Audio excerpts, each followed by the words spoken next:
से स्टार्ट होता है उससे उसी के साथ सबसे पहले जो फिनोमिना होता है वो आपके जो दोनों एओर्टिक और पल्मोनिक वॉल्व है वो क्या हो जाते हैं, क्लोज हो जाते हैं। उनके क्लोज होने के बाद में ही वेंट्रिकल का फर्दर रिलैक्सेशन चालू होता है। अगर ऐसा नहीं हो तो क्या हो, ऐसा होना क्यों जरूरी है? ऐसा होना इसलिए जरूरी है क्योंकि एट्रिया के अंदर प्रेशर तो हमेशा 80 mm तो मिनिमम रहता ही रहता है ना, लेकिन वेंट्रिकल में तो कहाँ तक पहुंच जाएगा, अप टू 5 to 8 mm पहुंच जाएगा मिनिमम होकर के। तो ब्लड सारा निकल कर ये कहाँ जाएगा, वेंट्रिकल में आ जाएगा एओर्टा से, राइट? ठीक है, तो इसलिए इन वॉल्व का क्लोज होना जरूरी है। और जैसे ही ये वॉल्व क्लोज होते हैं वैसे वेंट्रिकल का प्रेशर तेजी से नीचे की तरफ डाउन हो जाता है। सो अगर ये भी वॉल्व क्लोज ना हो पाए,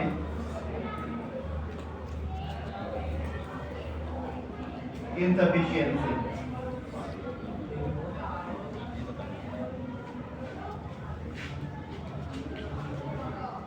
एओर्टिक वॉल और पल्मोनिक वॉल की इनसफिशिएंसी मतलब वो प्रॉपर्ली क्लोज नहीं हो पा रहे हैं। ऐसी कंडीशन में जो ब्लड है वो क्या हो जाएगा, ब्लड रिगर्जिटेशन।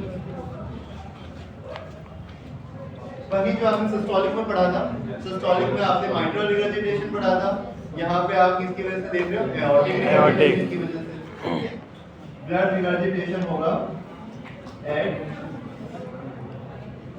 डायस्टोल। फेज तो डायस्टोल ही चल रहा है, ठीक है, वॉल्व प्रॉपर्ली क्लोज नहीं हुए, ब्लड एओर्टा से या पल्मोनिक आर्टरी से निकल कर किस में आ गया, वेंट्रिकल्स में आ गया।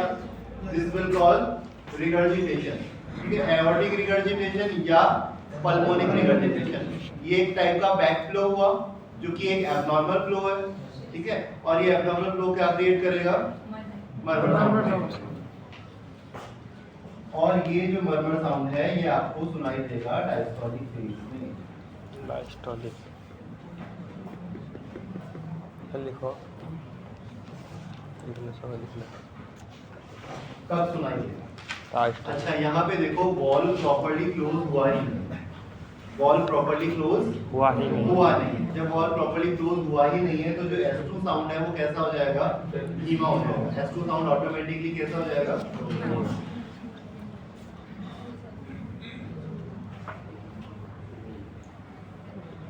डिमिनिश्ड S2 मिलेगा। और जब ये वॉल क्लोज होने का समय आता है ठीक इसी पॉइंट से ही आपका क्या स्टार्ट हो जाएगा, मर्मर साउंड आना स्टार्ट हो जाएगा। जैसे हॉलो सिस्टोलिक मर्मर पढ़ा था हमने कि जब एबी वॉल क्लोज होने का समय होता है, ठीक है, लेकिन वो क्लोज हुए नहीं है, उसी समय के ऊपर आपका ब्लड रिगर्जिटेट होना शुरू हो गया तो कंप्लीट सिस्टोलिक फेज में आपको मर्मर सुनाई देगा। यहाँ पे आपको कंप्लीट डायस्टोलिक फेज में मर्मर सुनाई देगा क्या, नहीं सुनाई देगा। ऐसा क्यों नहीं होगा, क्योंकि सिस्टोल में तो हार्ट सिस्टोल करके ब्लड को फोर्स के साथ भेज रहा था, एओर्टा थोड़ी सिस्टोल कर रही है और फोर्स के साथ सारा ब्लड वापस नीचे पोर कर रही है। एओर्टा से जो ब्लड आएगा वो तो प्रेशर डिफरेंस की वजह से आएगा। जब तक प्रेशर डिफरेंस है तो आएगा, प्रेशर डिफरेंस नहीं है तो नहीं आएगा। तो यहाँ पे जो साउंड आना स्टार्ट हो जाएगा वो आपके एओर्टिक वॉल के क्लोजर पॉइंट के साथ ही आना स्टार्ट हो जाएगा।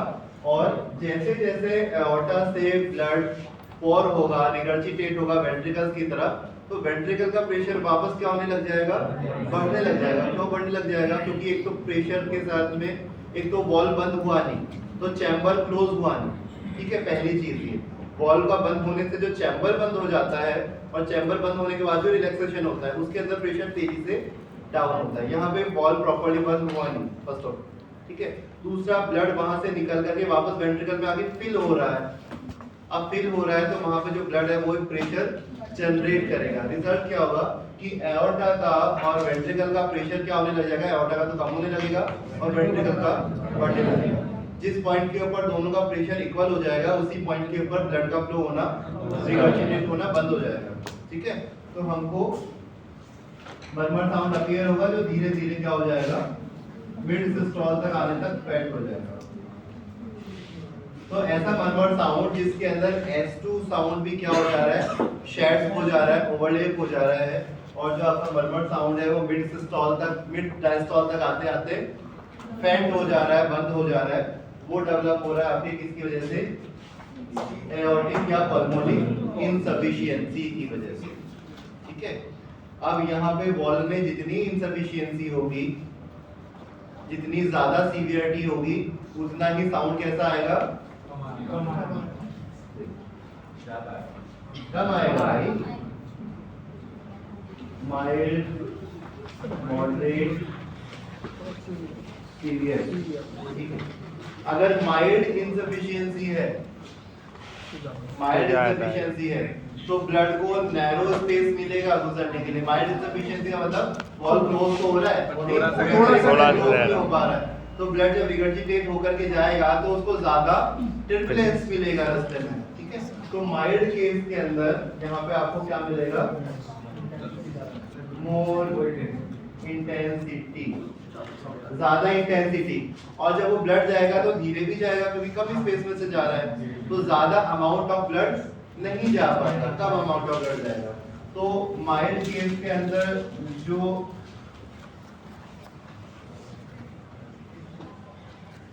ड्यूरेशन है वो भी क्या हो जाएगी?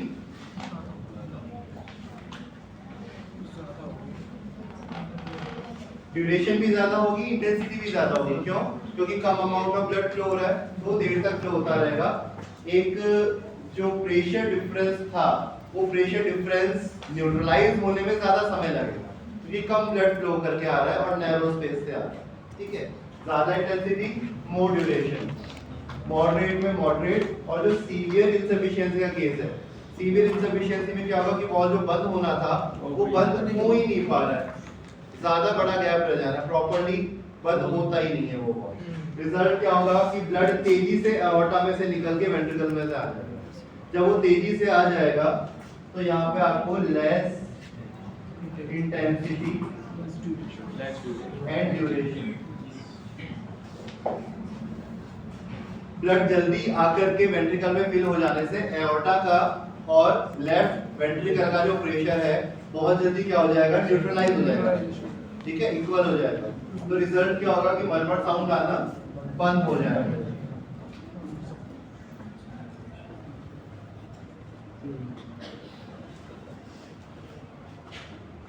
सीवियर केस में जल्दी मरमर साउंड बंद हो जाएगा।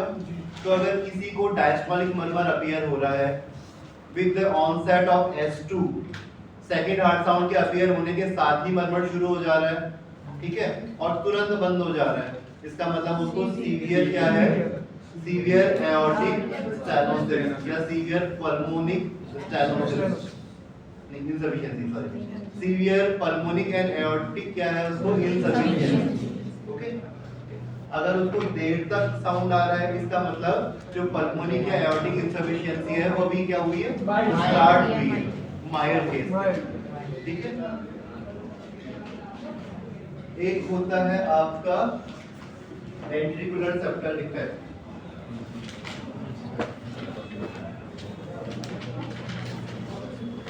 वेंट्रिकुलर सेप्टल डिफेक्ट और एट्रियल सेप्टल डिफेक्ट, जैसे जैसे ब्लड वेंट्रिकल्स में फिल होगा, वेंट्रिकल का प्रेशर क्या होगा? राइज होगा, वेंट्रिकल का प्रेशर राइज होगा, और वेंट्रिकल के प्रेशर राइज होने की वजह से जो ब्लड है वो higher pressure to lower pressure, left ventricle to right ventricle travel करने लग जाएगा डायस्टोलिक फेज में भी।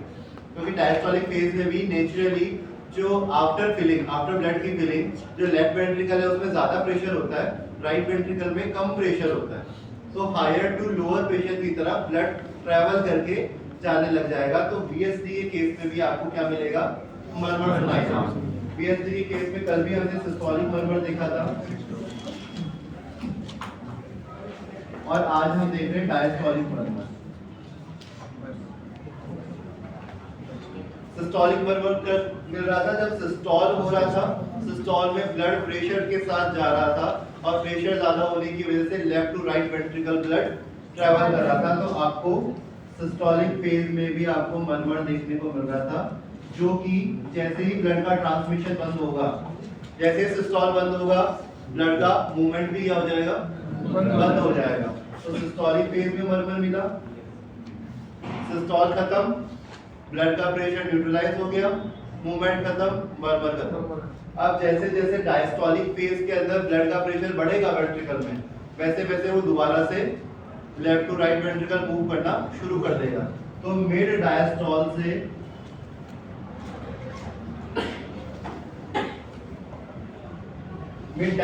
से आपको वापस है, मिड डायस्टोल से क्यों? क्योंकि मिड डायस्टोल तक sufficient amount of pressure develop नहीं हो पाता है। जो लेफ्ट वेंट्रिकल है उसमें sufficient amount of pressure develop हो नहीं पाता है। रिजल्ट क्या होगा कि वहां से ब्लड का मूवमेंट होगा नहीं, ठीक है। जैसे ही मिड डायस्टोल तक almost sufficient amount of blood ventricle में भर गया है लेफ्ट में आकर के, उसके बाद में जाकर के मूव करना शुरू करेगा, तब आपको मरमर साउंड सुनाई देगा। तो आपको कंप्लीट ऑलमोस्ट सिस्टोलिक फेज में और उसके बाद में मिड डायस्टोल फेज से लेकर के S1 साउंड अपीयर होने तक आपको दोबारा से मरमर सुनाई देगा। दोनों फेज में है, इसलिए हम इसको कंटीन्यूअस मरमर या बाईफेजिक मरमर भी बोलते हैं। कंटीन्यूअस इसलिए है क्योंकि सिस्टोलिक में भी सुन रहे हैं, डायस्टोलिक में भी सुन रहे हैं, और बाईफेजिक क्यों? दो फेज के अंदर अलग अलग सुनाई दे रहे हैं। स्टार्ट हुआ, बंद हो गया, फिर स्टार्ट हो गया। Okay okay okay sir. एक और कंडीशन है आपका, क्या बना दूं? यहाँ बना दूं।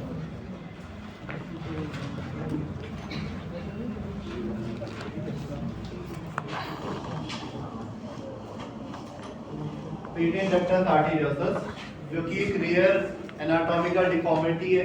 पेटेंट डक्टस आर्टेरियोसस क्या होता है? पहले मैं बता चुका हूं क्या होता है। एक शांति खुला रहता है। पीछे वाले बटन, पेटेंट डक्टस आर्टेरियोसस क्या होता है? पल्ले पलटना। What is ductus arteriosus?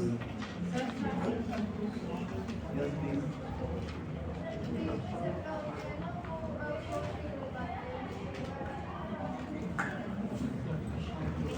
Pulmonary artery and aorta inside. What?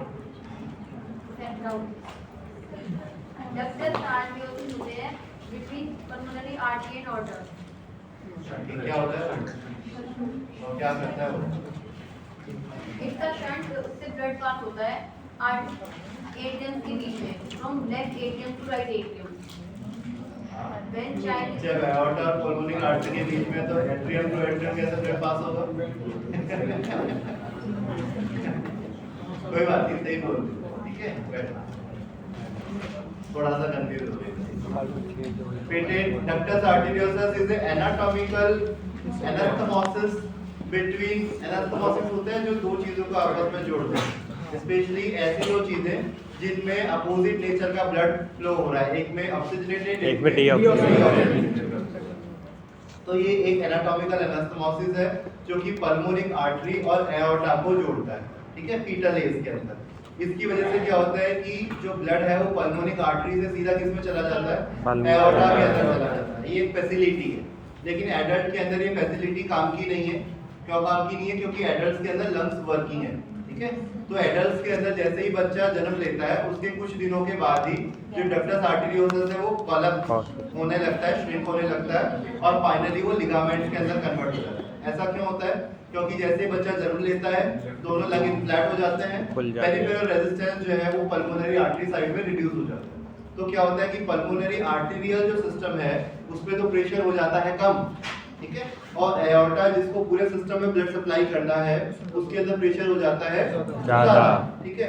तो ब्लड जो है वो हायर प्रेशर एओर्टा से अब उल्टी डायरेक्शन में, एओर्टा से पल्मोनिक आर्टरी की तरफ ट्रैवल करने लगता है। तो ये जो अपोजिट ब्लड फ्लो है, सडन अपोजिट डायरेक्शन में ब्लड फ्लो, ये उस वेसल को क्या करने लगती है? कोलैप्स करने लगती है, एंड फर्दर वो वेसल धीरे धीरे करके नॉन फंक्शनिंग हो जाती है और लिगामेंट के अंदर कन्वर्ट हो जाती है। इन सम पेशेंट वो प्रॉपर्ली बंद हो नहीं पाती, इस कंडीशन को हम बोलते हैं पेटेंट डक्टस आर्टेरियोसस। अब इस फैसिलिटी में क्या होगा कि जब भी व्यक्ति ब्लड पंप करेगा लेफ्ट वेंट्रिकल से, वो ब्लड जाएगा किसमें? पल्मोनिक, वो ब्लड जाएगा एओर्टा के अंदर। एओर्टा में क्योंकि शंट ओपन है तो वो एओर्टा से होते हुए किसमें चला जाएगा? एओर्टा से डिसेंडिंग एओर्टा में भी जाएगा, लेकिन जो शंट बना हुआ है उस शंट के थ्रू वो पल्मोनिक आर्टरी के अंदर भी जाएगा, और ये जो एब्नॉर्मल डायरेक्शन का एडिशनल ब्लड फ्लो है, it will create a murmur sound, वो एक मरमर साउंड क्रिएट कर देगा, ठीक है। इस कंडीशन में आपको सिस्टोलिक और डायस्टोलिक दोनों फेज के अंदर क्या सुनाई देता है? मरमर सुनाई देता है। क्यों? सिस्टोलिक और डायस्टोलिक दोनों फेज में मरमर साउंड सुनाई देता है। इसको हम बोलते हैं कंटीन्यूअस मरमर। क्या बोलते हैं? कंटीन्यूअस मरमर। ये एक हॉलो सिस्टोलिक नेचर का मरमर है। जैसे ही ब्लड पंप होना शुरू हुआ, आपको मरमर साउंड अपीयर होना शुरू हो जाएगा। उसके बाद में भी आपको जो मरमर साउंड है वो नेक्स्ट S1 आने तक सुनाई देता रहता है। एंड समटाइम्स S2 जो है वो इसमें क्या हो जाता है? ओवरलेप हो जाता है। S2 पर दिखाई नहीं देगा। ऐसा क्यों?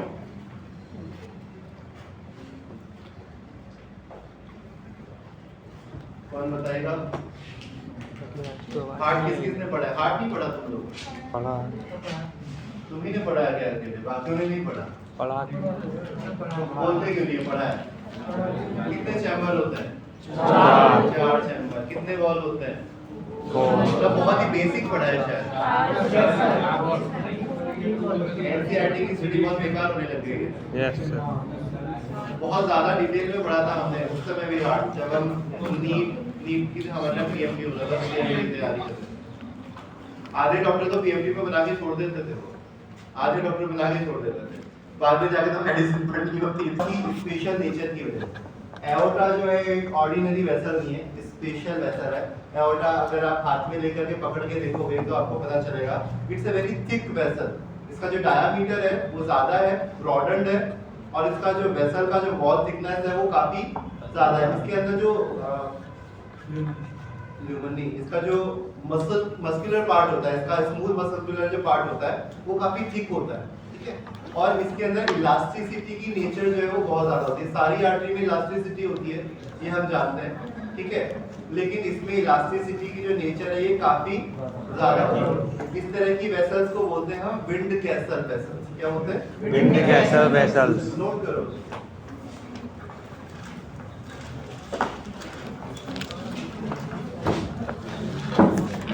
और इस इफेक्ट को बोलते हैं विंड कैसल इफेक्ट। क्या बोलते हैं? Wind castle effect. होता क्या है?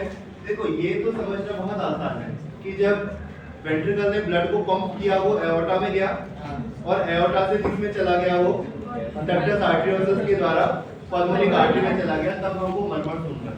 होता क्या है कि एओर्टा की जो नेचर है ना, इसकी वजह से एओर्टा ब्लड को पूल कर लेती है, ठीक है। अदरवाइज आप खुद ही सोचिए कि जब आप ब्लड इंजेक्ट कर रहे हो सिस्टोल के समय पे, तब आपके पूरे सिस्टम में एओर्टा के द्वारा पूरे सिस्टम में ब्लड जा रहा है ना, जा रहा है। जब आप डायस्टोल में हो उस समय तो आपका हार्ट कोई भी ब्लड इंजेक्ट कर ही नहीं रहा, तो उस समय पे तो आपके जो ब्लड वेसल्स हैं उसमें कोई ब्लड जाना नहीं चाहिए ना, लेकिन जाता है। ब्लड का फ्लो आपकी सारी आर्टेरियल सिस्टम में कैसा रहता है? कंटीन्यूअस फ्लो होता है। बस at the time of systole उसका प्रेशर बढ़ जाता है, डायस्टोल में उसका प्रेशर कम हो जाता है, लेकिन फ्लो कैसा रहता है? कंटीन्यूअस रहता है। इसका रीजन ये है कि आपकी जो एओर्टा है ना, प्यारी प्यारी, ये प्यारी प्यारी एओर्टा ऐसी होती है, ये सब पॉइंटेड की। जैसे ही ब्लड इसके अंदर इंजेक्ट होता है at the time of systole, ये क्या कर लेती है? अपने आप को डिस्टेंड कर लेती है।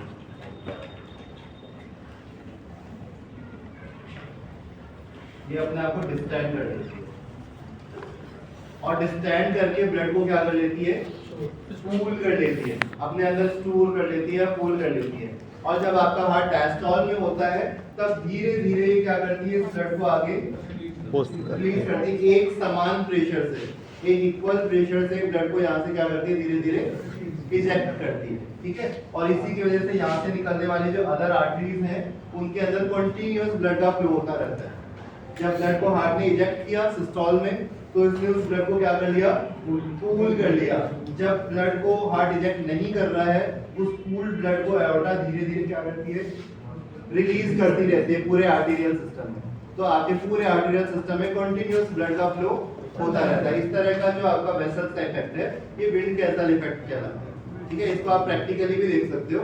एक बलून लो, एक थोड़ा सा नया और हार्ड बलून लेना, ठीक है, जिसका थोड़ा सा मोटा जो बलून होता है उसके अंदर एक पाइप लगाओ, ठीक है, एक बड़ा पाइप लगाओ और उसके दूसरी तरफ एक छोटा पाइप फिट कर दो। बलून को फूलने की कैपेसिटी रखता है ना। अब आप प्रेशर से पाइप को खोलो, मतलब पाइप का जो पानी का स्विच है उसको ओपन करो और फिर बंद कर दो, ओपन करो और फिर बंद कर दो। ये आप रिदमिक करो। आप देखना जो वाटर जाएगा वो बलून के अंदर स्टोर हो जाएगा, प्रेशर से जाएगा और वो बलून से धीरे धीरे आगे वाला जो पाइप जुड़ा हुआ है, जो छोटा डायमीटर वाला पाइप है, उसके अंदर धीरे धीरे जाता रहेगा।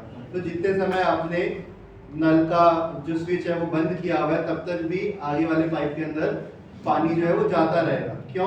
क्योंकि जो बलून की इलास्टिसिटी कैपेसिटी है ना, वो उसको पूल कर लेगी वाटर को, ठीक है। बशर्ते आप जो पानी भेजोगे ना वो धीरे स्पीड में नहीं भेज रहे, प्रेशर से भेज रहे हैं आप।